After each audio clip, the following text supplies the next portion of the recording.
Bonjour, Monsieur Mbeko. Enchanté de vous avoir en notre compagnie.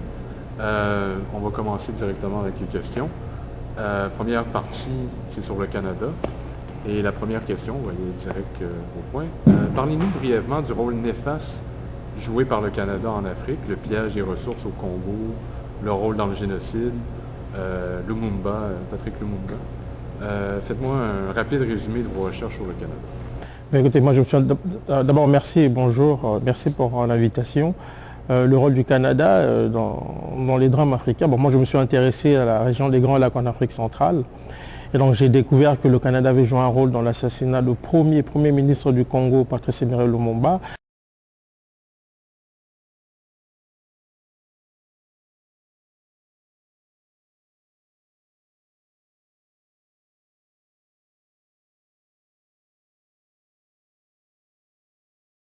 Le Canada avait délégué des casques bleus dans le cadre de la mission des Nations Unies à l'époque qu'on appelait l'ONUC. Et donc ces casques bleus officiellement étaient sous commandement des Nations Unies, mais officieusement étaient en contact avec le QG de la défense canadienne et les puissances occidentales qui étaient impliquées dans le conflit. Donc le Canada va jouer un rôle déstabilisateur. Durant la crise en 1960, juste quelques jours après l'indépendance du Congo. Et cette crise va mener à l'assassinat du premier ministre Patrice Emery Lumumba. Et quelques temps après, le Canada va être impliqué dans le drame des Grands Lacs, notamment au Rwanda, et plus tard encore au Congo, en République démocratique du Congo, toujours à travers une force des Nations Unies, une force multinationale mise en place par les Nations Unies. Au Rwanda, il y a le rôle du général Dallaire.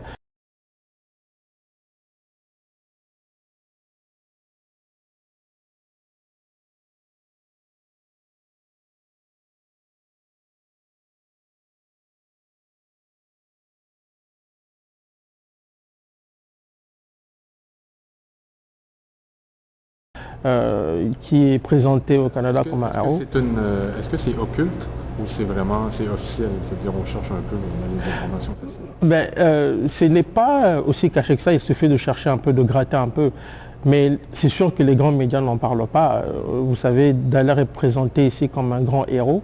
Tous les acteurs canadiens qui ont été impliqués dans les crises en Afrique centrale sont présentés comme des héros. Il y a Dallaire, il y a le général Maurice Baril, il y a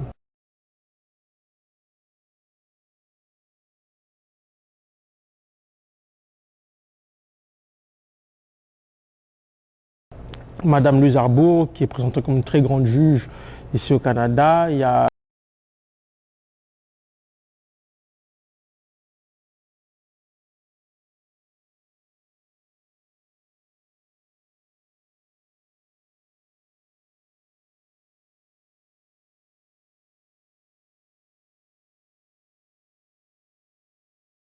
M. Raymond Chrétien, qui était l'ambassadeur des Nations Unies pour les Grands Lacs à l'époque.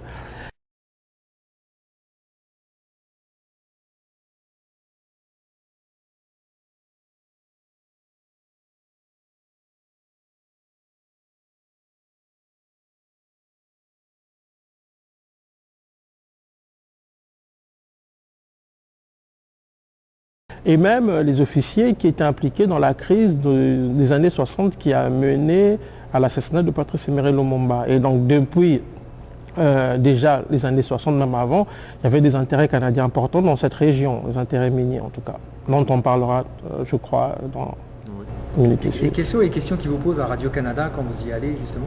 Moi, je suis allé à Radio-Canada une fois. À la radio de Radio-Canada 2 ou 3 fois. Généralement, ce sont des questions très orientées qui ne permettent pas d'aborder des questions de front, les véritables enjeux. C'est surtout, les Africains se massacrent, les barbares qui se massacrent. Le Rwanda, c'est quoi? Les Hutus, les Tutsis. On ne parle pas de l'implication des grandes puissances. C'est-à-dire ces crises-là ne naissent pas du jour au lendemain. Il y a toujours des mains beaucoup plus organisées, beaucoup plus puissantes derrière. Et quand je suis passé à la télé de Radio-Canada, j'ai fait 20 minutes, c'était 2 minutes qui sont passées à la télé. Dans son contexte, la citation était dans son contexte? Ben, oui, là, la citation était dans son contexte, mais le problème, c'est qu'il faut comprendre que ceux qui suivent la télé, le commun des Québécois, du Canadien, n'a pas une grande connaissance de ces choses-là. Donc quand on présente les choses de manière rapide et ambiguë, les gens ne comprennent toujours pas. Parce que les gens ont déjà une idée faite, ils ont des idées toutes faites sur ce qu'ils entendent quotidiennement sur ces conflits africains. Deuxième question. Est-ce que vous considérez que le Canada comme étant la puissance occidentale la plus hypocrite, étant donné qu'ils se targuent de ne pas avoir de passé colonialiste et qu'ils aiment à se présenter comme un pays neutre, ne cherchant pas à étendre son emprise sur d'autres pays? Ben, tout à fait, parce que vous savez, quand mon premier livre est sorti, même en France, moi j'ai entendu des officiers qui me disaient mais c'est pas vrai, pas les Canadiens. C'est-à-dire, ça vous montre à quel point les gens n'ont pas idée du rôle joué par le Canada dans la déstabilisation, pas seulement de l'Afrique, mais de plusieurs pays. Parce que dans le livre, j'explique un peu, je fais une parenthèse sur le rôle du Canada en Irak, par exemple. Officiellement, nous ne sommes pas allés en Irak. Officiellement, comme les Français, nous ne sommes pas allés en Irak. Mais l'ambassadeur des États-Unis, ici, l'ancien ambassadeur des États-Unis au Canada, Paul Cellucci,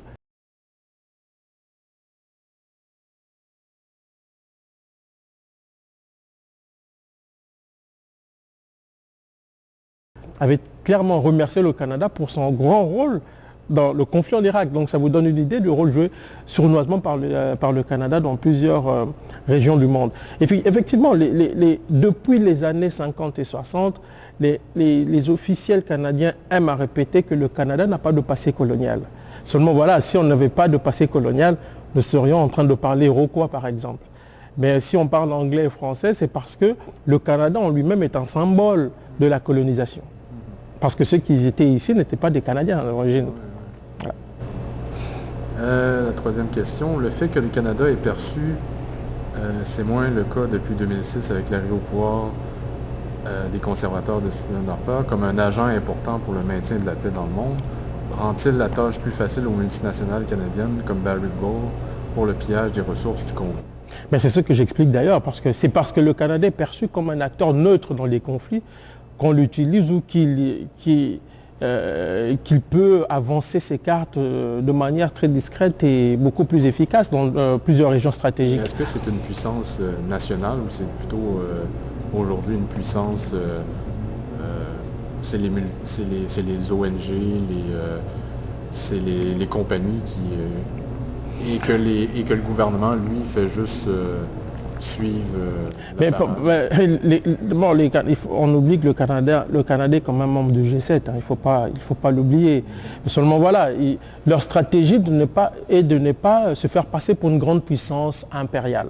Leur stratégie, c'est de passer pour des gens désintéressés qui veulent faire du bien. Et d'ailleurs, sur ce point-là, le Canada est l'un des pays qui exporte beaucoup ses coopérants, entre guillemets, dans plusieurs régions du monde. Leur stratégie ou la stratégie des États-Unis de les utiliser en tant que tel? Moi, je crois qu'il faut quand même faire attention, et j'essaie d'expliquer dans le livre. Quand on regarde ça avec recul, on comprend qu'en fait, c'est un système global. Les États-Unis en soi, ce n'est pas un État-nation, les États-Unis. Ce sont des pays qui sont gérés par des multinationales. C'est ça, les États-Unis. Et puis, le Canada n'est pas trop différent, en fait. Ce sont des intérêts privés qui gèrent ce pays et qui élaborent des stratégies que les politiques accompagnent, que les politiques mettent en application. Et donc, si le Canada n'est pas la France, par exemple. La France est un État-nation. La France en soi, il y a une histoire. Mais ce n'est pas le cas du Canada ou des États-Unis qui ont été créés par des gens qui sont arrivés par des intérêts, qui ont mis en place des structures qui fonctionnent aujourd'hui comme on l'observe, comme on le constate actuellement là. La quatrième question. Vous faites référence au trotskiste canadien David McNally, qui affirme que la bourgeoisie canadienne défend ses propres intérêts impérialistes et n'est aucunement subordonnée à une autre puissance. C'est un point de vue valable et pertinent, mais ne pourrait-on pas dire, selon vous, que les intérêts canadiens sont imbriqués par les intérêts américains anglo-saxons?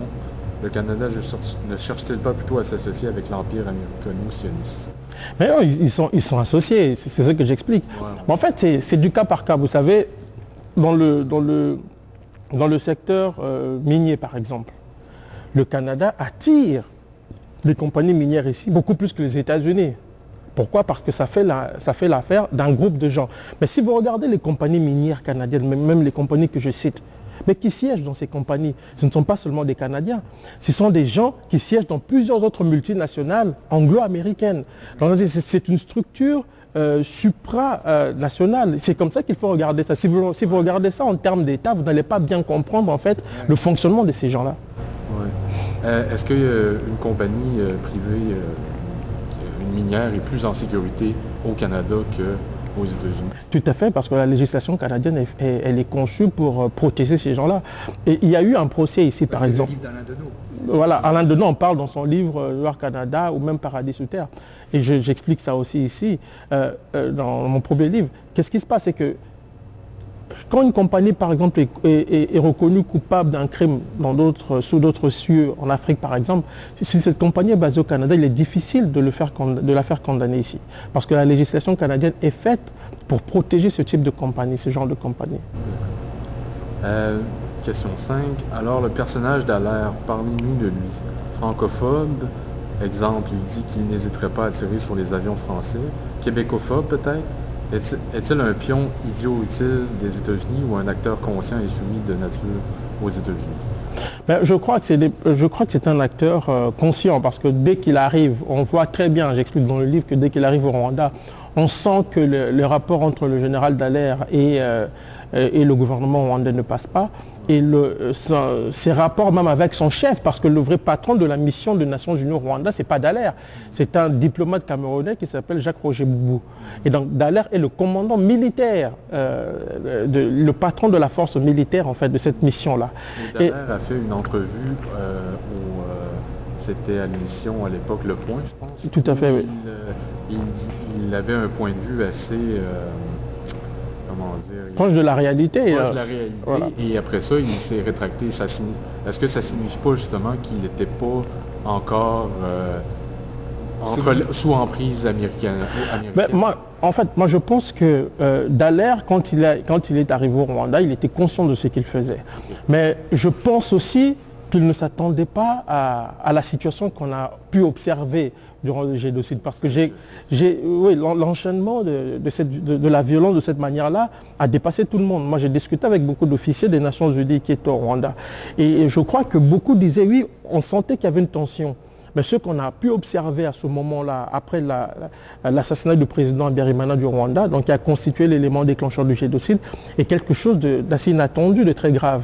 Et donc Dallaire, parce que j'explique aussi qu'il était en contact permanent avec les officiers américains qui étaient dans la région. Donc il savait exactement ce qu'il faisait.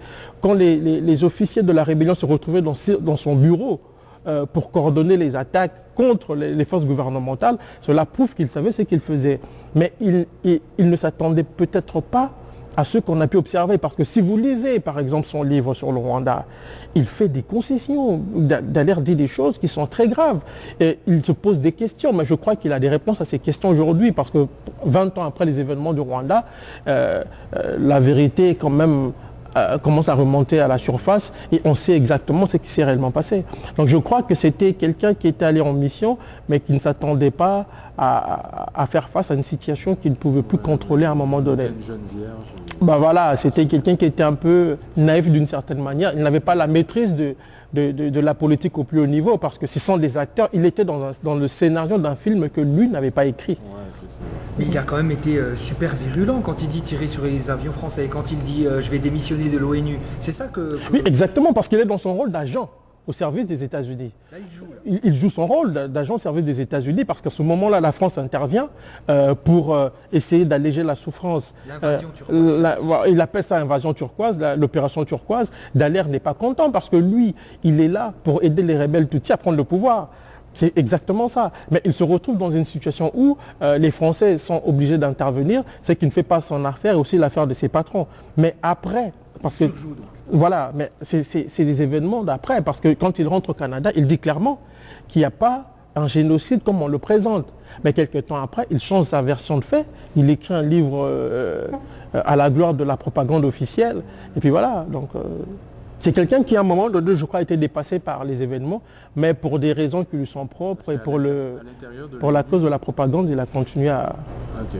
À l'intérieur de l'ONU, vous dites à un moment donné qu'il était le seul qui étaient au courant de la présence des services secrets canadiens? Oui, parce que ça c'est l'une des choses dont on n'a pas vraiment parlé. Il y a un ancien officier des forces spéciales canadiennes qui a raconté son histoire au Rwanda. Et ça, on n'a pas beaucoup parlé de ça. Or, officiellement, il n'y avait que les troupes des Nations Unies qui étaient au Rwanda. Alors que faisaient les officiers des forces spéciales canadiennes au Rwanda à ce moment-là? L'agent en question dit que nous, ils étaient allés là-bas pour protéger Dallaire. Mais Dallaire n'était pas sous commandement canadien, il était sous commandement des Nations Unies. Il ne faut pas l'oublier. Il y a un élément important aussi qu'il faut ajouter dans cette affaire-là. C'est que moi, j'ai discuté avec Maître Christopher Black qui a postfacé mon livre, le premier livre. Et lui, il est avocat au tribunal pénal international pour le Rwanda. Et donc, le général Dallaire a dû, à un moment donné, il a dû témoigner sur les événements du Rwanda devant le TPIR, donc le tribunal de l'ONU pour le Rwanda. Et il a témoigné à Ottawa. Et donc, pendant son témoignage, à un moment donné, pendant la pause, le vidéaste, parce que c'était par vidéoconférence, donc le vidéaste, par inadvertance, a bougé la caméra. Par mégarde, pardon, a bougé la caméra. Et donc, là, on a pu observer que derrière Dallaire, il y avait des officiers de l'armée canadienne. Mais qu'est-ce qu'ils faisaient là? Ils n'étaient pas censés être là. Quand on leur a demandé de quitter la salle, ils ont dit qu'ils étaient là pour observer. Observer quoi? Oui, on peut s'imaginer. On peut s'imaginer. Question numéro 6. Selon Carole Jérôme, membre d'une ONG canadienne, Washington n'avait pas envie d'arrêter le carnage. Et c'est pour cela que ces derniers ont confié une mission humanitaire condamnée d'avance à l'échec aux Canadiens. Est-ce que la naïveté des instances canadiennes a aidé les États-Unis à réaliser leurs objectifs machiavéliques ou ont-elles participé en connaissance de cause? Non, ça vous parlez du cas, ça c'est au Congo-Zaïre là, ça c'est pendant l'invasion du Congo-Zaïre.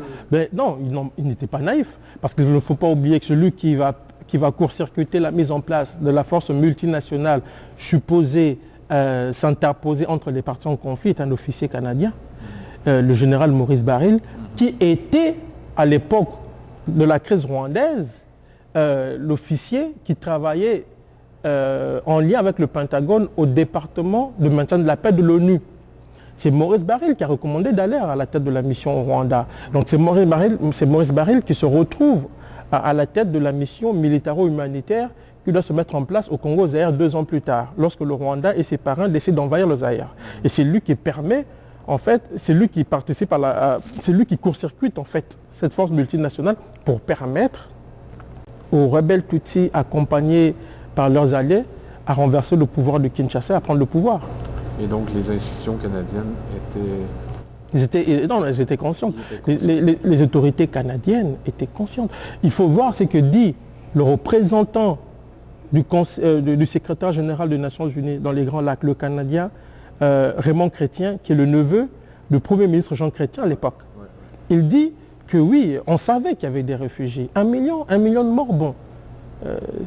Ça passe, c'est ce qu'il nous a expliqué, c'est ce qu'il a expliqué. C'est d'une froideur. Ben oui, c'est d'une froideur là.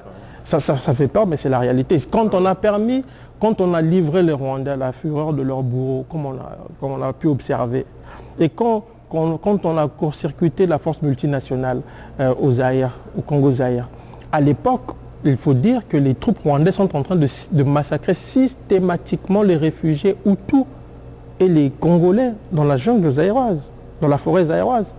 On a même fait un film là-dessus. Question numéro 7. Vous dites que le Canada a participé en 2003 à la guerre en Irak, pendant que Jean Chrétien affirmait que les forces canadiennes n'étaient pas directement impliquées. Le major général Peter Devlin aurait même été décoré de la croix du service méritoire pour son rôle dans cette guerre, pourtant dite illégale. Ouais. Qu'est-ce qui explique qu'on ne mentionne jamais ce genre de détails dans les médias?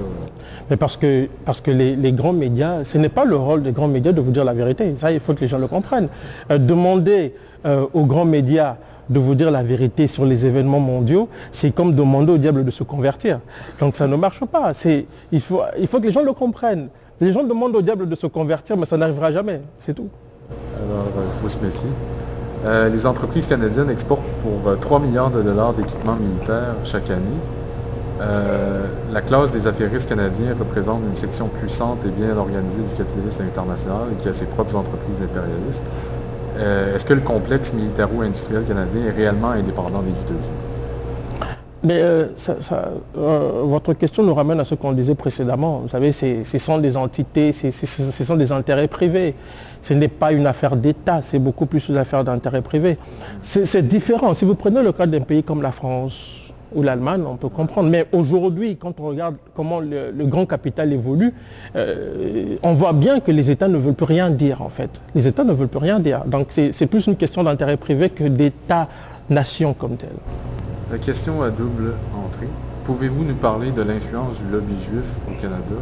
Vous évoquez les propos de Maître Guy Bertrand, par exemple, au sujet de l'expulsion de M. Bouguer-Serra, voulu par ce même lobby.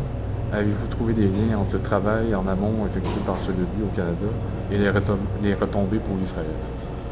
Ben non, je n'ai pas trop travaillé sur le lobby juif au Canada, mais ce que l'on sait dans le cas du Rwanda, notamment le cas Mugesera, c'est que, comme l'a dit Maître Guy Bertrand, il y a eu des intérêts israéliens, juifs israéliens, qui ont fait pression sur le gouvernement canadien pour que ce monsieur soit extradé au Rwanda. Mais il ne faut pas oublier, comme je l'explique dans Guerre secrète en Afrique centrale, que... Quels étaient leurs intérêts, justement?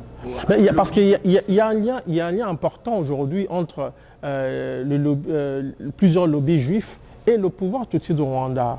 Parce qu'on sait que les lobbies juifs travaillent pour les intérêts d'Israël. Et Israël utilise aujourd'hui le Rwanda, est devenu un grand allié du Rwanda. Il ne faut pas oublier qu'Israël cherche par exemple depuis un moment à déstabiliser le Soudan. Et c'est à cause d'Israël et des États-Unis, ils ont réussi parce qu'il y a eu la balkanisation du Soudan à cause d'Israël et des États-Unis. Et le Rwanda et l'Ouganda ont joué un grand rôle dans la déstabilisation de ce pays-là. Le Rwanda a délégué aujourd'hui une mission, dans le cadre de la MINUA, de la mission des Nations Unies de l'Union africaine, a délégué des casques bleus au Rwanda. Mais quand on sait, au Soudan, pardon, mais quand on sait que le Rwanda est le sous-traitant de ses intérêts, on sait que ces casques bleus-là ne sont pas là pour le maintien de la paix. Ils jouent aussi un autre rôle, un rôle parallèle qu'on ne révèle pas souvent au grand public, qui est d'espionner, voire de travailler pour les intérêts qu'ils ont délégués là-bas. Donc le lobby juif, en un mot, le lobby juif au Canada fait du travail pour Israël. Oui, comme tous les lobbies juifs à travers le monde qui font du travail pour Israël. C'est bon, rien à dire. Dans les années 50, je disais, Georges-Henri Lévesque, qui est le père de la Révolution tranquille, il faut aussi l'instigateur qu'on pourrait dire d'un autre genre de révolution tranquille au Rwanda. C'est moins tranquille au Rwanda, je pense. Sorte de révolution gauchiste.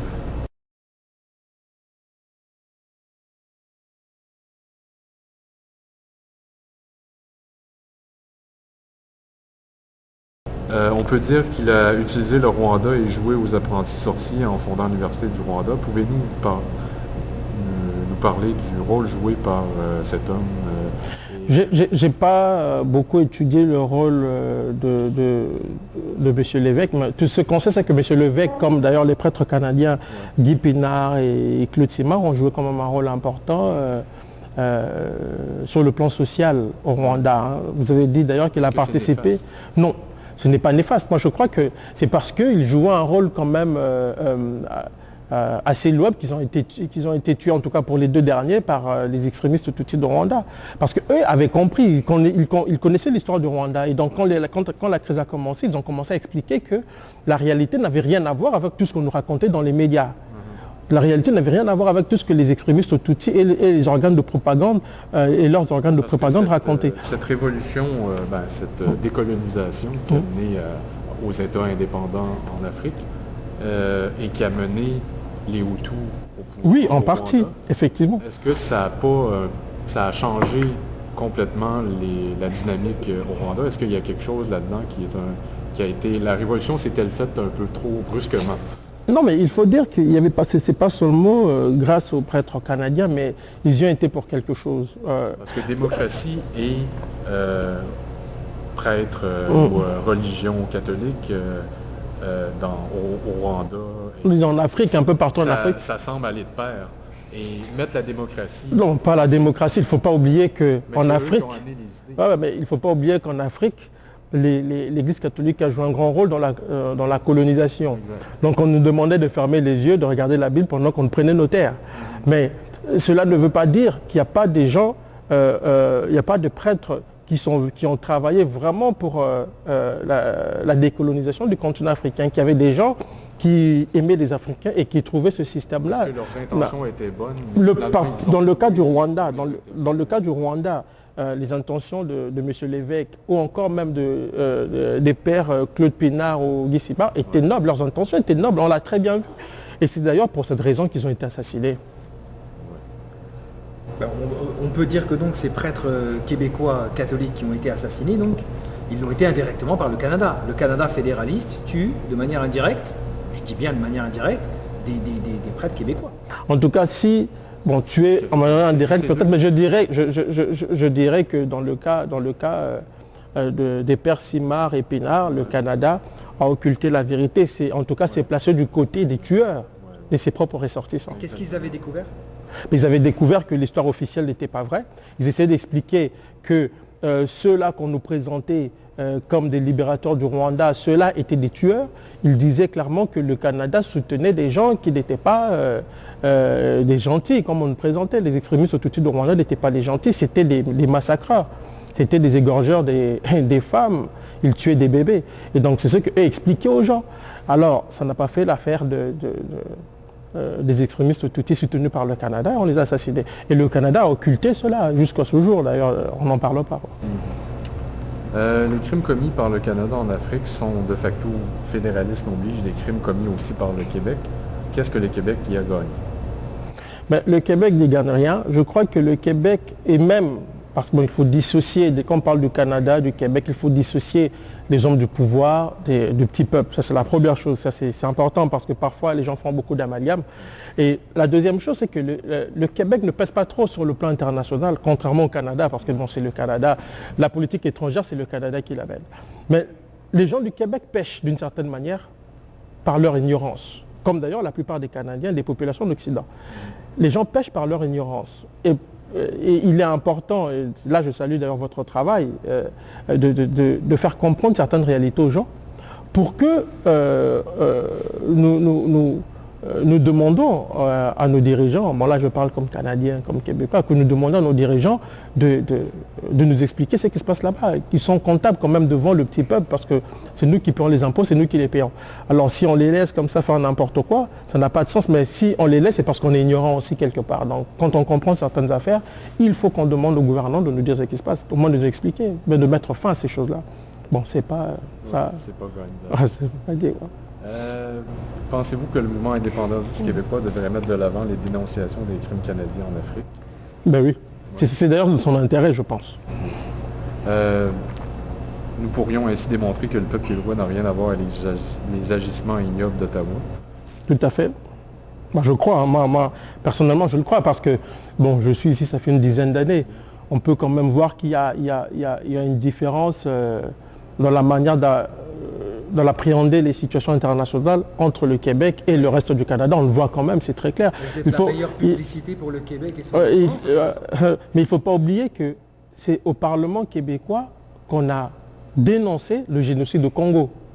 Il y a de cela 2 ans, c'est au Parlement québécois. Ce n'est pas à Ottawa, c'est au Parlement québécois. À Ottawa, on voulait passer une loi, par exemple, pour rendre les compagnies minières comptables de leurs actions en Afrique. On sait où ça finit, c'est dans les poubelles du Parlement. Parmi les lobbies que vous connaissez un peu, j'imagine, Hutu, Tutsi, est-ce qu'il y a des endroits où ils sont mieux représentés au Canada? Mais au Canada, il faut dire que être Hutu n'est pas facile. Hein. Ouais. Pas seulement au Canada, mais dans plusieurs pays. Aujourd'hui, avec tout ce qu'on sait du pouvoir tutsi rwandais, de plus en plus de gens ne regardent plus les Hutus comme il y a cela quelques années, mais c'est très difficile. Moi, quand j'ai écrit ce livre, ce qui m'avait le plus frappé, c'était la réaction des Hutus. J'avais l'impression de devenir leur porte-parole, alors que moi, je ne suis même pas rwandais, moi, je suis d'origine congolaise. Et j'ai compris, en fait, qu'ils avaient peur de parler, même de dire ce qu'ils avaient vécu. Pourquoi? Parce que vous avez une machine propagandiste, vous avez des faiseurs d'opinion dans ce pays qui vous disent tous les Hutus sont des génocidaires. Bon, ce qu'on n'a jamais dit de tous les Allemands, en tout cas, après la Seconde Guerre mondiale, on n'a pas dit que tous les Allemands étaient des nazis. Mais on a trouvé cette latitude pour dire que voilà, tous les Hutus étaient des génocidaires. Alors, quand un Hutu dit quelque chose, En partant, il faut s'en méfier parce que c'est un génocidaire né, il a ce gène de génocidaire, donc il ne faut pas se fier à tout ce qu'il dit. Et quand j'ai sorti mon premier livre, j'ai vu des Hutus qui me disaient merci. Mais pourtant, moi, je ne fais pas l'apologie des Hutus ou quoi que ce soit. Moi, je ne fais que relater des faits. Et je ne suis pas contre les Tutsis, je ne suis pas contre les Hutus, je ne suis pas pour les Tutsis ni pour les Hutus, je suis un observateur neutre. Donc je regarde ça en tant qu'humain, en tant que chercheur, j'essaie de comprendre, c'est tout. Mais c'est très difficile, ça a été difficile pour les Hutus pendant très longtemps. Aujourd'hui, quand même, ils commencent à parler, à faire du bruit. Et moi, je crois qu'ils doivent continuer. Et même aujourd'hui, ils sont soutenus par des Tutsis qui comprennent que celui qui est au pouvoir... Vos racines familiales sont de où? Moi, je suis originaire de la RDC, le pays voisin du Rwanda, qui a été agressé par le Rwanda. Mais je n'ai jamais eu de problème avec tous les Rwandais. Je sais faire la part des choses, c'est qu'il n'est pas évident aujourd'hui. Le Congo doit être divisé j'imagine, en différentes ethnies ou... Le Congo, oui, mais au Congo, il y a plusieurs ethnies, il y a une centaine. Mais nous sommes Congolais avant de... Moi, je suis par exemple, ma région s'appelle l'Équateur. Ouais. Mais moi, je suis Congolais avant d'être de l'Équateur. Okay. Voilà, comme les Rwandais, ils sont Rwandais avant d'être Hutus et Tutsis. Voilà, comme les Canadiens, ils sont Canadiens avant d'être, je ne sais pas, du lac Saint-Jean, je ne sais pas. Ça dépend. On parlera pas trop. Non, mais de manière générale, je veux dire, moi, si je regarde, quand je suis arrivé ici, je n'ai pas vu quelqu'un du lac Saint-Jean. Moi, j'ai vu un Canadien. Voyez-vous? Parlez-nous du lynchage subi par Robin Philpot, notamment dans les journaux québécois. Exemple, André Pratt a écrit « Les 4 millions de morts au Congo ne pouvaient être comparés à ceux du génocide rwandais ».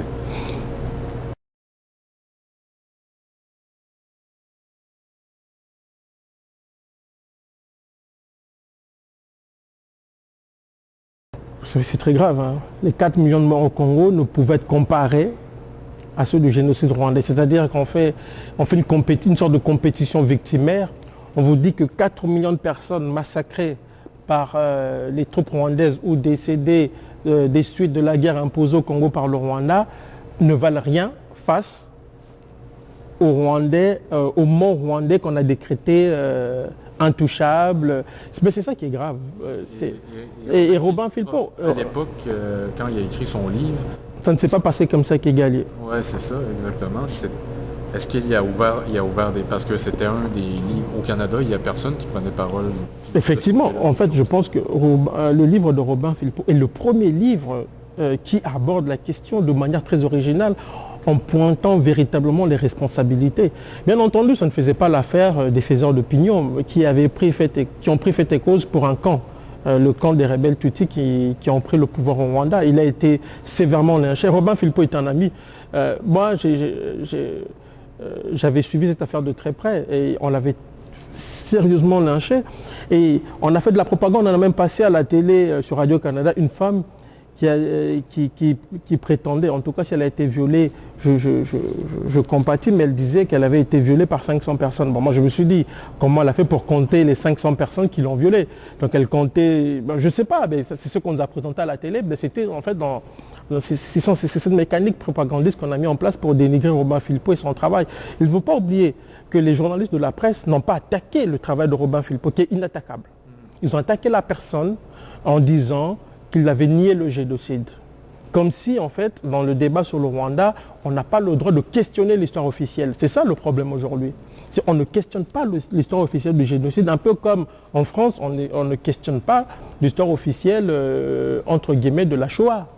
Hein, c'est-à-dire, dès que tu touches à ça, on vous dit que bah ouais, il y a eu 6 millions de morts. Bon, dans un continent, il y avait seulement 3 millions de juifs, il y a 6 millions qui sont morts. Mais il ne faut pas questionner ça, il faut laisser ça comme ça.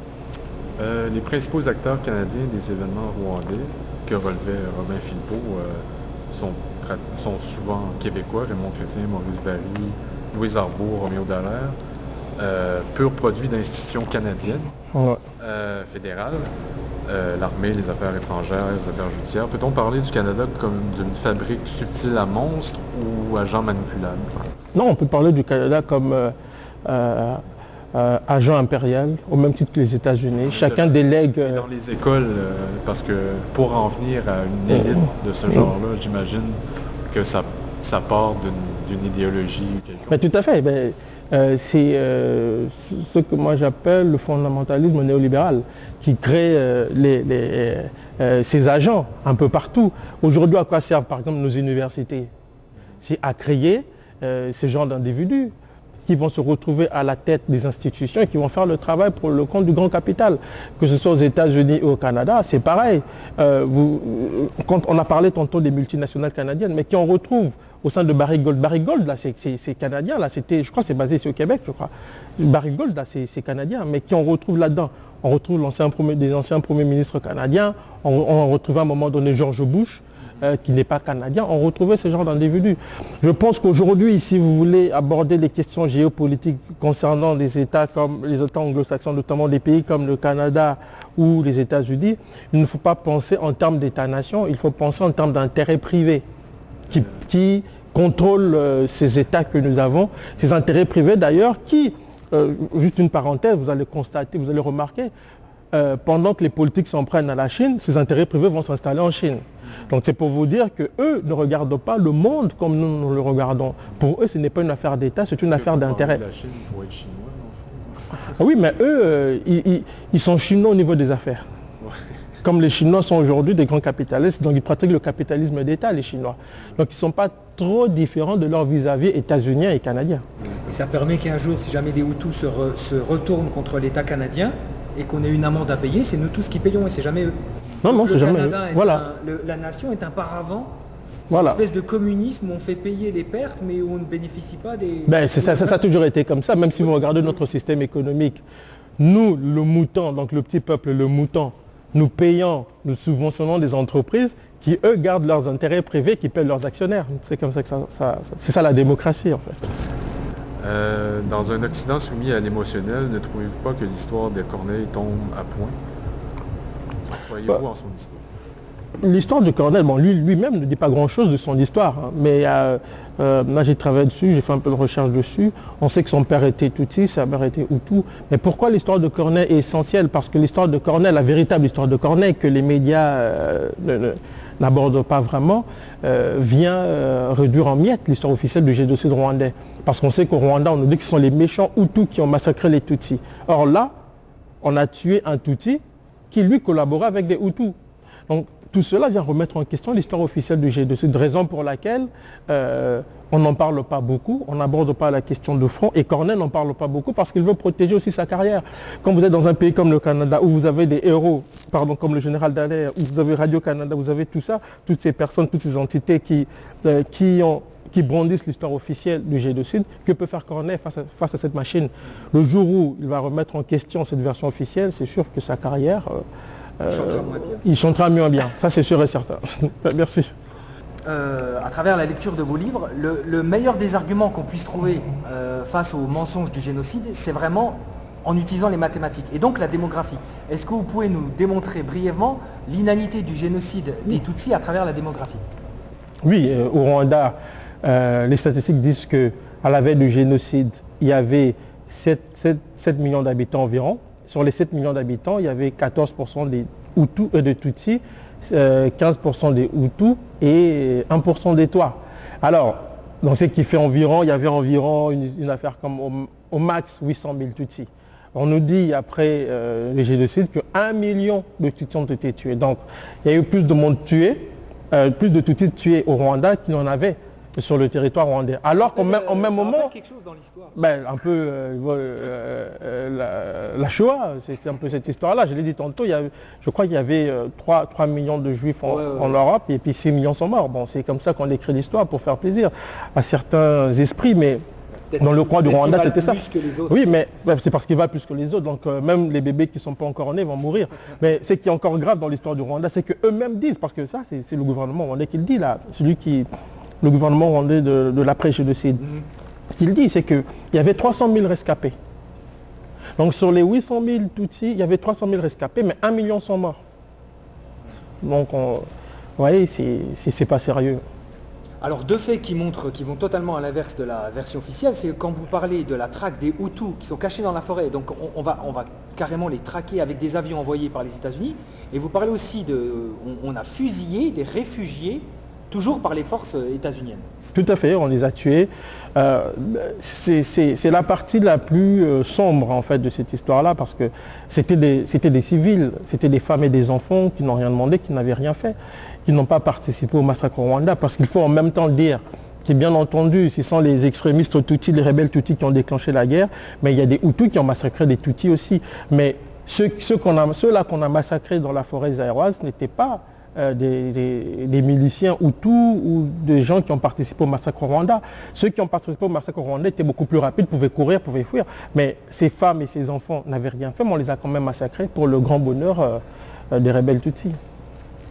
Parlez-nous il y a quand même des chiffres encore qui sont assez hallucinants. Parlez-nous, je ne sais pas si vous allez vous souvenir de vos chiffres, mais parlez-nous du commerce extérieur actuel du Rwanda ainsi que des aides dont bénéficie ce pays. Mais, le Rwanda dépend à 40% de l'aide étrangère.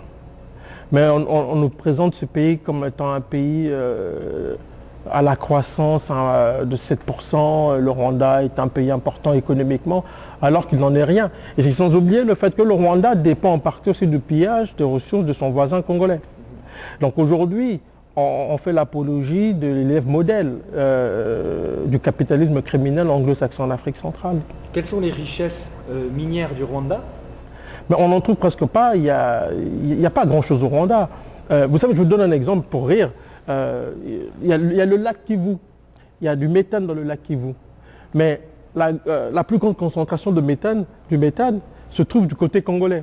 Donc c'est comme si Dieu était vraiment fâché contre le Rwanda quand il le créait, quoi. C'est une terre d'agriculture. Tout à fait, et d'élevage. Et avec la population qui a... Ouais, les Rwandais sont des agriculteurs et des éleveurs. Mais non, avec Kagame, ils sont devenus... Les Tutsis étaient plus commerçants, vous dites un petit peu. Ouais, mais ils sont devenus, avec Kagame, ils sont devenus le plus grand exportateur de coltan qu'on retrouve dans le sous-sol congolais et non au Rwanda.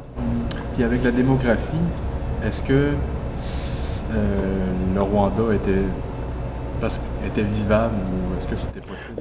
Le problème au Rwanda, c'est la pression démographique. Ouais, c'est ça. C'est un pays qui est très peuplé et aujourd'hui, les autorités actuelles du Rwanda veulent régler ce problème en s'emparant d'une partie du Congo. C'est ça que j'explique dans le livre, la partie est, le Kivu, qui est riche en ressources naturelles aussi et qui a une très bonne terre aussi. Il va s'emparer de cette partie-là pour désengorger la pression démographique qui existe au Rwanda. Et donc pour cela, on se livre aussi à des massacres, au massacre des populations autochtones congolaises. Oui, pouvez-vous nous parler de la guerre du Kivu, qui est la guerre la plus ancienne qui se passe actuellement et la plus meurtrière depuis... Est-ce que vous pouvez nous faire un résumé rapide? Oui, elle a commencé en 1996, 2 ans après le drame du Rwanda. Donc l'armée rwandaise, ougandaise, appuyée par des mercenaires érythréens, chapeautés par le Pentagone, a envahi, c'était pas la guerre, c'était la guerre du Kivu au départ, mais qui va aller jusqu'à Kinshasa. Et on va renverser le président Mobutu qui était là. Et on va le remplacer par un homme qui est Laurent Désiré Kabila. Mais quand il va se retourner sa veste, on va l'assassiner pour mettre en place un autre homme lige, qui est l'actuel président du Congo, Joseph Di Kabila. Justement, on va aller un petit peu dans l'histoire, on va parler du Congo et de Patrice Lumumba. On a vu que le Canada était impliqué dans sa mort. Est-ce que vous pensez que Lumumba allait mettre en place une espèce de régime socialiste comme on peut le voir à Cuba en faisant un énorme travail sur les plus pauvres? Est-ce que vous pensez que c'est ça qui a été visé par les Occidentaux? Mais en fait, Lumumba est mort très tôt, on ne sait pas ce qu'il aurait fait après, mais ce qu'on sait en tout cas, c'est qu'il disait que les richesses du Congo doivent d'abord profiter aux Congolais. Il ne faut pas oublier qu'au départ, il est très apprécié des Américains. Pourquoi? Parce que les Américains à l'époque, et ça c'est très important pour les Africains qu'ils le comprennent, c'est que les Américains vont jouer un rôle déterminant dans la décolonisation des États africains. Pourquoi? Pour tuer les nations européennes. Voilà, parce que l'objectif des Américains, ce n'est pas d'aider les Africains à se libérer du colonialisme européen seulement, mais c'est surtout affaiblir. Non, on dégage, on pousse les Européens à la sortie pour les remplacer, pour imposer le capitalisme états-unien. C'était le but, c'était l'objectif principal. Et donc au Congo, on le voit clairement. Pourquoi? Parce qu'au tout début, les Américains soutiennent Lumumba. contre les Belges. Mais quand ils se rendent compte que Lumumba n'est pas cet homme malléable qu'ils croyaient être, ils vont maintenant s'allier aux Belges pour le neutraliser. Et une fois neutralisé, ils vont placer au pouvoir le général Mobutu, qui était repéré par la CIA il y a quelques années plus tôt. Et une fois Mobutu au pouvoir, ils vont l'utiliser contre les Belges pour rester les maîtres du Zaïre, contrôler le Zaïre et à travers le Zaïre, toute la région, durant toute la guerre froide. Est-ce que vous gardez espoir que le Congo un jour soit capable de se relever et de mettre en dehors toutes ces compagnies minières occidentales? Moi, je garde espoir. Pourquoi? Parce que je crois que le travail que nous menons actuellement, en tout cas, d'éveil des consciences, commence à toucher de plus en plus des Congolais. Les Congolais se rendent compte que leurs adversaires, ce n'est pas les hommes riches qui sont au pouvoir, mais ceux qui sont derrière qu'on ne voit pas. Donc le fait que les Congolais le comprennent de plus en plus pour nous est quelque chose de déterminant. Maintenant, quel que soit le temps que cela prendra, je suis sûr et certain qu'un jour les Congolais libéreront leur pays. L'Amérique latine vient de nous donner un exemple, c'était l'arrière-cour des États-Unis. Aujourd'hui, on voit que les pays, la plupart de ces pays-là se sont émancipés de la tutelle états-unienne. Donc on ne peut qu'encourager cela et peut-être s'en inspirer aussi. En fait, ma dernière question sur l'Afrique, non, j'ai encore une question. L'Afrique, c'est un peu devenu comme l'Europe, c'est-à-dire maintenant, on forme les dirigeants africains dans les grandes écoles états-uniennes. Ben oui, mais ça c'est encore grave parce que moi j'appelle ça la guerre de la 5e génération. C'est-à-dire que après les guerres meurtrières, on a utilisé les armes et tout le monde utilise toujours les armes. Mais les États-Unis n'ont plus les moyens de leur politique un peu partout à travers le monde. Alors, qu'est-ce qu'ils font face à des adversaires coriaces comme la Chine qui ont beaucoup plus de moyens financiers et humains aussi? Les États-Unis vont miser sur les dirigeants de demain, un peu comme en Amérique latine dans les années 70 à l'époque de ceux qu'on a appelés les Chicago Boys, c'est-à-dire des gens qu'on formait dans les universités états-uniennes et qu'on réinjectait dans l'arène politique du pays ciblé pour qu'ils prennent le pouvoir et pour qu'ils servent au final les intérêts états-uniens. Et c'est ce qu'on fait aujourd'hui en Afrique. Vous allez remarquer que depuis 2010, il y a un programme de formation des young leaders africains, donc des jeunes africains qui sont formés aux États-Unis, qui vont rencontrer Obama et qui vont être contents, qui vont après être réinjectés dans leur pays pour plus tard prendre le pouvoir et servir l'Empire. Mais ces jeunes-là ne s'en rendent même pas compte. Donc ils sont juste contents de prendre des photos avec Obama, mais ils ne comprennent pas qu'ils sont les acteurs d'un film macabre qui va mener à la destruction même du continent africain. Est-ce que ça fait partie de l'Africom, ça? L'Africom, c'est le volet militaire de la stratégie américaine en Afrique. Mais avec les Young Leaders, c'est le volet entre guillemets intellectuel de la chose. Il y a le volet aussi gauchiste avec l'embrigadement de la sexualité et de la tolérance envers... il y a eu aussi ça beaucoup. Mais l'un des problèmes aujourd'hui, vous savez, les Africains sont des gens qui, culturellement parlant, ces choses-là n'existaient pas chez nous. Alors, pour désorganiser une société, il faut la désorganiser sur le plan culturel. Oui. Et je crois que les États-Unis, c'est ce que les Occidentaux veulent faire en Afrique. C'est-à-dire, pour détruire l'Afrique, il faut la détruire culturellement. Quand les premiers colons sont arrivés, c'est ce qu'ils ont fait, par la ruse d'abord, et puis après, puisqu'ils avaient un certain avantage, ils avaient la poudre à canon, donc ils avaient les armes, ils ont dominé les Africains. Alors, quand on a dominé les Africains, la première chose qu'on a faite, c'était d'effacer leur histoire, d'effacer le passé, et de leur imposer un modèle. Et donc ça a fait que nos parents, qui ont évolué sous la période coloniale, ont ce complexe-là envers le système occidental. Non, nous qui évoluons en Occident, qui constatons, qui voyons, on voit bien que bon, c'est pas sorcier, rien d'intéressant. L'Occident a compris que pour combattre l'Afrique profonde, il faut désorganiser son système culturel. C'est le rôle des ONG. C'est le rôle des ONG, c'est le rôle de ces gens qui nous disent que bon voilà, les hommes doivent se marier à d'autres hommes. Je n'ai rien contre moi les homosexuels, je le dis clairement. Chaque personne a le droit de faire c'est privé. Mais qu'on n'impose pas ça aux États, parce qu'on a même menacé les États africains de sanctions si ils n'acceptaient pas l'homosexualité chez eux. C'est quelque chose de très grave. Mais les gens, le problème des Africains, c'est qu'eux limitent la compréhension de la démarche au simple fait que c'est une affaire d'homosexualité, c'est la culture occidentale. Même en Occident, ce n'est pas la culture occidentale. C'est la culture d'une élite qui est en train de propager la dépravation des mœurs pour mieux contrôler les gens, puisqu'aujourd'hui les gens se concentrent sur des choses inutiles, même en Occident, pour mieux les contrôler. Et donc en Afrique, on a compris qu'il fallait déstructurer culturellement les nations africaines pour mieux les contrôler. Et ça marche. Ça marche. Quand vous arrivez dans plusieurs capitales africaines, c'est très grave ce qu'on observe aujourd'hui. Les capitales africaines s'occidentalisent à vitesse grand V. Et c'est ce qui va mener à la perte de l'Afrique. Moi, je me dis qu'après avoir résisté à la colonisation, à l'esclavage et à la colonisation, l'Afrique ne mourra plus des mains de l'impérialisme occidental. L'Afrique va mourir du virus qu'on a inoculé, que l'impérialisme a inoculé aux Africains. C'est ce virus-là qui va tuer l'Afrique. Ce colonialisme gauchiste via les ONG. Et ce capitalisme, parce que ce que nous, on appelle aujourd'hui développement, c'est l'occidentalisation de nos sociétés. Or, qui dit occidentalisation dit capitalisme. Or, le capitalisme a mené à la destruction de l'Occident. Croissance, voilà. Tout ce vocabulaire. Tout ce vocabulaire alambiqué un peu bizarre, où on parle de croissance alors que les gens sont de plus en plus endettés, où on dit que bon, on est développé alors que les gens se jettent dans des métros, se suicident parce qu'ils n'en peuvent plus. C'est ça qu'on appelle développement. Donc c'est un système contrôlé par une minorité de privilégiés qui se fout de la masse. Et les Africains disent aujourd'hui, regardez, quand vous arrivez en Afrique, qu'est-ce qu'ils font? Ils parlent aujourd'hui d'émergence. Mais c'est quoi l'émergence? C'est l'occidentalisation, c'est la voie de l'occidentalisation, c'est le processus qui mène à l'occidentalisation de nos sociétés. C'est ça qu'on appelle l'émergence. On donne l'exemple de la Chine. Mais moi je me dis, il faut s'en méfier parce que les Chinois, il n'y a pas plus capitaliste que les Chinois aujourd'hui. Et les Chinois ne vont pas, les Américains ne vont pas envoyer une bombe atomique en Chine.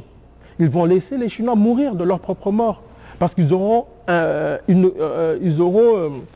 fait prospérer, fait grandir ce virus du capitalisme aujourd'hui, qui gangrène aujourd'hui la classe dirigeante chinoise. C'est le pays où on parle le plus des milliardaires, des milliardaires, des milliardaires. Et ça fait l'affaire des Occidentaux. Qu'on ne s'y trompe pas, qu'on ne dise pas que la Chine politique est en guerre contre les États-Unis. Mais l'Amérique économique est le plus grand allié de la Chine économique. Et ça, c'est ce qu'on doit comprendre aujourd'hui. Et malheureusement pour l'Afrique, c'est que nous allons mourir de cette mort-là. Pourquoi? Parce qu'on s'occidentalise. C'est parce qu'on s'occidentalise qu'on accepte aujourd'hui tout ce qu'il y a comme vice aujourd'hui ici, qu'on exporte chez nous. Malheureusement, quoi. La dernière partie, c'est des questions plus générales, plus conceptuelles. La première question, c'est expliquez-nous comment vous pouvez imaginer qu'un pays comme... alors, on connaît votre travail, vous êtes passé à Méridien Zéro, à ER, et vous avez démontré que la France a eu le mauvais rôle. Elle a perdu la guerre de la communication. Et comment vous pouvez expliquer qu'un homme comme, par exemple, Jean Carbonard, a pu aller aux 20h de son pays pour aller critiquer et dire de manière mensongère que la France commettait un génocide, et il est allé dire ça dans son propre pays en mentant sur son propre pays. Comment vous pouvez expliquer cette possibilité, comment ça a été rendu possible dans le dos des gouvernements français de Mitterrand? Parce qu'il travaille pour des intérêts autres que les intérêts français, c'est aussi simple que ça. Vous savez, même ici au Québec, on trouve des Québécois qui travaillent pour des intérêts autres que les intérêts du Québec. De la même manière, au Congo, on trouve des Congolais qui travaillent pour des intérêts autres que les intérêts du Congo et qui préféreraient peut-être faire l'affaire de ces intérêts qui oppriment le Congo que le bonheur des Congolais. Donc on trouve ces genres d'individus un peu partout. J'ai trouvé dans votre livre vraiment un épisode qui est presque drôle si ce n'était pas dramatique. J'ai appelé ça une espèce d'allégorie. C'est le moment où le moment où le colonel français Jacques Hogarth est réveillé en pleine nuit parce qu'un officier de liaison états-unien est en train de fouiller son bureau. Tout à fait, parce que quand les Français débarquent au Rwanda dans le cadre de l'opération turquoise, ils veulent stabiliser la situation. Les Américains délèguent un officier qui s'appelle Bibit. Alors le monsieur arrive et il est sympa, mais en fait le monsieur essaie de comprendre ce que font les Français véritablement. Alors à un moment donné, Jacques Hogarth est dans sa chambre, je ne sais pas, dans sa couchette, et il est réveillé en pleine nuit par un légionnaire français qui lui dit viens voir, on a attrapé l'Américain en train de fouiller dans tes affaires. Et heureusement que l'officier ne gardait pas les documents les plus sensibles, il les gardait avec lui. Donc ça montre à quel point les affaires... Qu'est-ce qu'avait dit pour rire là il a dit non, je cherchais un magazine parce que je n'arrivais pas à dormir. Donc ça prouve ça montre à quel point les États-Unis étaient impliqués dans le drame rwandais et voyaient d'un très mauvais œil l'intervention de la France. C'est pour ça que j'ai appelé ça une allégorie, ça montre à quel point les États-Unis prennent la France pour des cons. Ben oui, mais effectivement, notamment.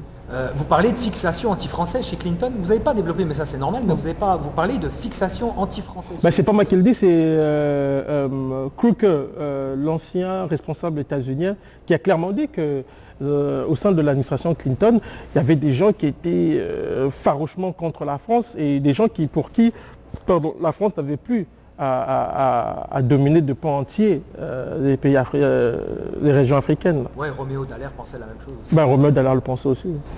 Là j'ai une question, je vais utiliser un terme un petit peu, c'est le terme de satanisme, parce que c'est ce qui vraiment ressort chez les États-Unis, parce que non seulement ils sont cyniques, mais ils font pas le mal, c'est-à-dire ils créent le mal. Ils savent qu'il va y avoir un génocide, ils le tolèrent, peut-être même qu'ils le créent pour pouvoir prendre les richesses de la République démocratique du Congo. Ça, je veux dire, c'est quelque chose qui est quand même... C'est horrible de... Oui, mais c'est horrible. Mais si on interrogeait tant soit un peu l'histoire, ça passera, c'est normal. Vous savez, quand des gens ont exterminé des millions de gens en Amérique, que ne peuvent pas faire ces gens-là? Quand vous regardez dans le cas du Rwanda, c'est grave. Pourquoi? Parce qu'on pouvait stabiliser la situation. Il y avait une force des Nations Unies qui était là. Les casques bleus étaient là. Mais qu'est-ce que les États-Unis ont fait? Ils ont poussé à l'évacuation des casques bleus pour laisser la voie libre aux extrémistes Hutus, à la rébellion Tutsi, pour prendre le pouvoir. Mais quand Kagame prend le pouvoir, après ils disent, bon, écoutez, on doit envoyer notre force des Nations Unies là-bas pour stabiliser la situation. Une situation qu'on ne pouvait plus stabiliser puisque le gouvernement rwandais s'était effondré. L'opération turquoise avait pu stabiliser la situation. Mais après, on est venu pour consolider le pouvoir de celui qu'on avait placé à la tête du Rwanda. Parce qu'après, on va déléguer un officier de la DIA à l'époque, les renseignements militaires américains, qui va déléguer un officier pour stabiliser et consolider le pouvoir de Kagame pour la prochaine expédition militaire qui devrait être entreprise au Congo, au Zaïre. Vous avez parlé de Shoah africaine dans le dernier chapitre de votre livre, vous parlez de Shoah africaine par rapport donc à ce génocide. Donc vous dites que la communauté internationale a sanctuarisé le génocide des Tutsis au Rwanda. Évidemment, ce terme de Shoah ne signifie pas que le génocide est à la hauteur du génocide des Juifs, c'est pas ce que ça veut dire. Je pense que vous voulez dire par là, vous allez m'arrêter si je me trompe, je pense que vous voulez dire par là qu'on a voulu créer un sanctuaire pour pouvoir réprimer les éventuels négationnistes dans votre genre. Est-ce que vous êtes d'accord avec ça? Oui, bon, déjà, je vais dire, moi, je n'aime pas la compétition victimaire. Que ce soit dans le cas des Juifs, des Arméniens, des Congolais, des Rwandais, pour moi, un mort est un mort de trop. Il faut respecter la vie humaine et on ne peut pas accepter que des gens se fassent massacrer pour x, y raison. Maintenant, dans le cas du Rwanda, si on a sanctuarisé, c'est pour ne pas qu'on interroge l'histoire, pour ne pas qu'on connaisse la vérité. Quand on sanctuarise l'histoire officielle du Rwanda, c'est pour empêcher qu'il y ait un questionnement. Parce que dès qu'il y a questionnement, le rôle des uns des autres va apparaître sous un nouveau jour. Et c'est ce qu'on veut empêcher. Donc aujourd'hui, on peut prendre par exemple le cas de l'histoire des Juifs et de l'Allemagne nazie. On sait par exemple qu'il y avait des intérêts juifs qui avaient soutenu l'Allemagne nazie. On sait qu'il y avait des grandes entreprises états-uniennes qui avaient soutenu la marche, l'entreprise de Hitler.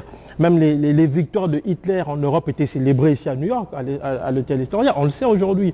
Mais il ne faut pas en parler. Pourquoi? Parce que si on en parle, on va remettre en question l'histoire officielle, mais surtout on va toucher à ces mêmes intérêts qui continuent à perpétuer des misères un peu partout à travers le monde. Parce qu'au fond, c'est ça. Il ne faut pas toucher, pointer du doigt les véritables maîtres des carnages, les architectes des carnages un peu partout à travers le monde depuis des siècles. Ce sont les mêmes individus. Alors, on impose une histoire officielle, on ne touche pas cette histoire officielle. Les concepteurs du chaos sont en paix dans leur coin et ils vont préparer d'autres chaos qu'on ne va pas questionner parce que l'histoire officielle, ce sont eux qui vont l'imposer à travers les médias et les institutions académiques. Est-ce que vous pouvez parler des liens entre Paul Kagame et Israël quand il a été invité, par exemple, il était au mémorial de la Shoah? Oui, il était au mémorial de la Shoah, il a été invité à l'anniversaire, à la célébration de la naissance d'État d'Israël. On l'a même comparé. Un ancien responsable du Mossad l'a même comparé à David Ben Gurion. Donc ça vous donne une idée. Dernière question. Ce qui en ressort vraiment, je l'ai déjà dit, c'est vraiment que c'est une guerre avant tout, une guerre de communication. et là vous êtes le grain de sable qui vient gêner cette communication, elle est évidemment gagnée par les anglo-saxons et les israéliens, car ils maîtrisent tous les leviers justement de cette communication pour nous manipuler. Est-ce un bon résumé de la situation? Mais oui, en quelque sorte, et Kagame le dit très bien quand il prend le pouvoir, il dit nous avons mené la guerre de l'information mieux que quiconque, nous avons trouvé une meilleure manière de faire les choses. C'est ce qu'il dit quand il gagne la guerre. Et les Français disent aussi qu'ils l'ont perdu. Oui, ça c'est le colonel Robardet qui me l'a dit, il dit notre mission était bonne, mais sur le plan d'information, nous avons été d'une nullité incroyable. C'est ce qu'il m'a dit. Le colonel Michel Robardet qui était au Rwanda durant les tragiques événements. Alors on termine avec le questionnaire du bonnet, c'est quelque chose d'intéressant à vous, puisque vous êtes on peut dire un néo-québécois.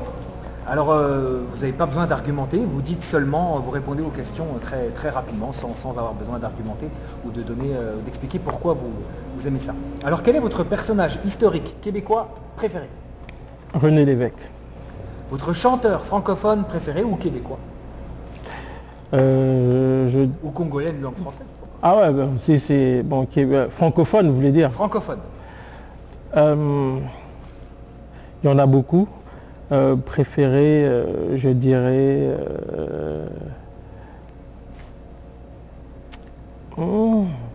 c'est un peu compliqué, hein, parce qu'il y a... Chez nous, il y a... Vous savez, ben, au Congo, il y a trop de bons chanteurs. Mais aujourd'hui, je dirais, il y a un groupe de jeunes Congolais qu'on appelle l'Opango Yabanka. Okay. Ils conscientisent beaucoup sur la situation au Congo. C'est bien, très bien. Votre acteur francophone, québécois ou francophone préféré? Acteur francophone préféré, oui, Jean Reno. Jean Reno. Ah, Jean Reno. Jean Reno. Ah, Jean, okay. C'est Reno ou Reno? C'est Reno. Ah, Reno. Ah. En un mot, ce que vous aimez dans notre province? La poutine. En un mot, ce que vous détestez? Vous avez le droit de parole. Hein, l'hypocrisie des Québécois à certains égards. Votre écrivain préféré? Il y en a beaucoup. Mon écrivain préféré... écrivain. Ouais, bah, ça peut être essayiste ou j'aurais plutôt vraiment au niveau du style, celui qui... Au niveau du style, j'apprécie bien... si vous deviez donner envie à quelqu'un de lire quelque chose qui voilà, c'est ça un peu. J'aime, bon, francophone, vous avez dit, ouais, oui, bon, parce que ouais, francophone, il y en a, mais bon, moi j'aime bien les enquêtes, ce genre de choses-là. J'aime bien les enquêtes de Pierre Péan et de Charles Nana, que je connais très bien. Oui, bien sûr, ils sont beaucoup cités dans vos livres. La qualité que vous appréciez chez les Québécois? Je trouve que ce sont des gens quand même qui ont un grand cœur. À chaque fois qu'il y a eu des événements malheureux en Haïti, un peu partout, ils se sont mobilisés pour eux. Oui, c'est vrai. Un défaut qui vous horripile chez les Québécois? Parfois, ils sont un peu hypocrites. Okay, oui. Si vous aviez un seul mot pour décrire Montréal? C'est une très bonne ville. Il fait très froid en hiver, en tout cas. Et les gens sont bien. C'est-à-dire c'est une ville qui est très cosmopolite, il y a bien de monde. C'est une très bonne ville, je crois. Votre film québécois préféré? Bon Cop, Bad Cop. Ok. Votre livre fétiche? Livre fétiche, ça veut dire celui que vous auriez constamment sur la table de nuit? C'est le livre de... Bon, il y en a deux. Il y a celui de Cheikh Anta Diop. Mais il y a aussi celui de l'ancien président ghanéen Kwame Nkrumah sur le colonialisme. Ok. Et votre endroit préféré au Québec, si vous avez visité la province? Mon endroit préféré au Québec. Ça peut être un endroit précis à Montréal? Ouais. J'aime bien le Mont-Royal. Ok. Merci beaucoup, M. Mbeko. C'est moi qui vous remercie. Merci, et en espérant vous revoir et vous interroger une autre fois. Pas de problème. Pour vos prochains livres. Pas de souci. Merci. Merci à vous.